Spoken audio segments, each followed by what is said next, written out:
Hello guys, dito tayo sa Germany. 2 days na tayo dito sa parking. Hindi makabalik ng Serbia kasi walang maibigay na pangarga yung dispatcher namin. Kaya sabi niya, antay ka lang dyan.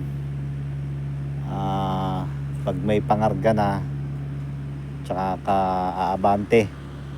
Andito tayo sa truck park ng Germany. Ayan, maliit lang to pero safe naman siya. Nasa liblib na lugar sa Nürnberg, Germany. Ayan ang mga nakaparking na truck.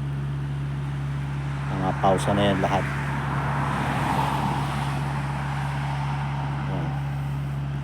2 days na tayo dito guys. 2 days na. Naiinip ako sa loob ng truck kaya bumaba ako.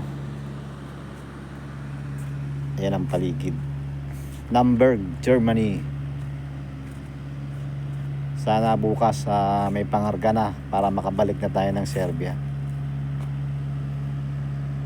8:30 na ng gabi rito pero napakaliwanag pa. Tignan nyo guys, ang paligid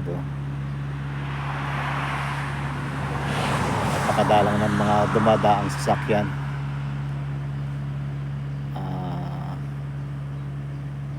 Okay guys, thank you for watching. Bye bye.